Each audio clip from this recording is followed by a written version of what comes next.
In 1913, Britain ruled the largest empire in the history of the world. A quarter of the Earth's land surface, a quarter of its population.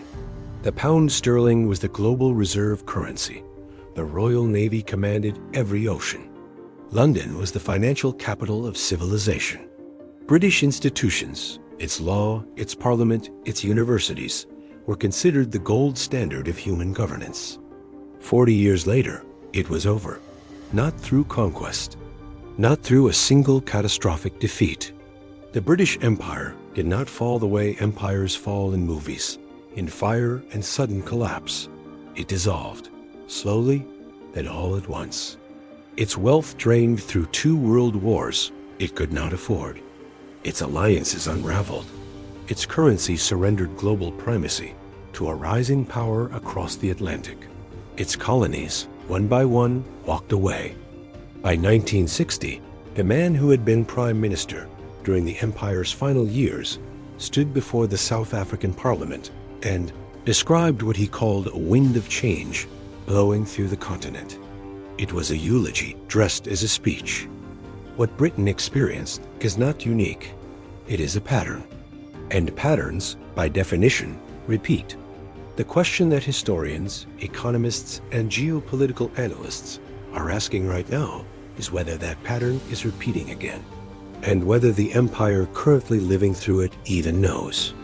Before the present, there is the archive. Every major empire in recorded history has followed a recognizable arc. The historian Arnold Toynbee concluded that empires do not primarily die from external attack. They die from internal failure. The Roman historian Polybius observed the same cycle centuries earlier, describing what he called an acyclosis, the inevitable rotation of political systems through strength, excess, and collapse.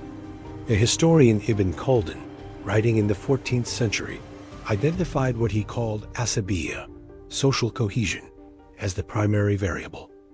When it holds, a society can survive. When it dissolves from within, no military force is sufficient to save it. What these frameworks share is a common diagnosis. Empires do not lose their power because challengers become strong. They lose it because they become brittle. And brittleness has a specific anatomy: overextended military commitments, debt that accumulates beyond capacity, wealth that concentrates until the middle erodes, and a refusal to name what they are witnessing. Historian Emmanuel Todd observed that an expansion of military activity can appear to reflect increasing power while actually masking accelerating decline.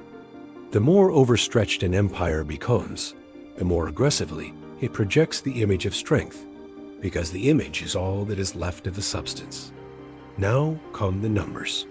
The United States today operates approximately 750 military bases in over 80 foreign countries. The annual military budget reached nearly $1 trillion in 2024, more than the next 10 countries combined. Researchers concluded that the United States is exhibiting the characteristic markers of hegemonic overextension. The national debt, as of 2024, had reached a debt-to-GDP ratio of 123%. When the United States emerged from World War II, it held the largest creditor position in the world. Britain, by contrast, emerged as a debtor nation. Historians identify that precise moment as the inflection point of imperial transition. Meanwhile, the top 1% of Americans now control more wealth than the entire middle class combined. Since the 1980s, life expectancy has fallen behind that of peer countries. Only 22% of American adults trust the federal government. Only 25% of Americans still believe that hard work leads to economic gain. The binding force is dissolving. The most concrete signal of imperial transition is what happens to the currency. The pound sterling did not collapse overnight. It eroded across decades until the Bretton Woods Conference of 1944 formalized what the markets had already concluded. The dollar had replaced it. That reorganization is now measurably beginning again. In the 1970s, The US dollar accounted for approximately 85% of all global foreign exchange reserves. By 2023, that share had fallen to approximately 45%. Central banks globally have been purchasing gold at rates not seen in decades. The BRICS bloc now represents nearly half the world's population. China and Russia now conduct the majority of their bilateral trade in yuan and rubles. India and the UAE have initiated rupee-based oil transactions. Brazil and China signed a yuan-real trade settlement agreement in 2023. China's CIPS had linked thousands of banks across the globe, parallel financial plumbing system being constructed. None of this means the dollar is collapsing tomorrow. Britain's decline from creditor to debtor took one world war. Its loss of reserve currency dominance took another. The full arc required 4 decades. Transitions of this magnitude do not announce themselves. They accumulate silently until the silence breaks. What is happening right now is the moment when the geopolitical symptoms become impossible to ignore. The global alliance system that constituted the operational infrastructure of American primacy is visibly fracturing. Traditional allies began to discuss strategic autonomy, the diplomatic phrase for no longer assuming American reliability. The evidence suggests that empires often react to periods of their own decline by overextending their coping mechanisms. Policies aim to strengthen empire. Policies that once worked now undermine it. And when decline leads leaders to deny its existence, it can become self-accelerating. Here is what history teaches about what comes next. The British Empire's decline did not produce catastrophe for Britain itself. It shed imperial ambition and became something more sustainable. The country survived it, partly because it had the institutional depth and cultural resilience to navigate the transition.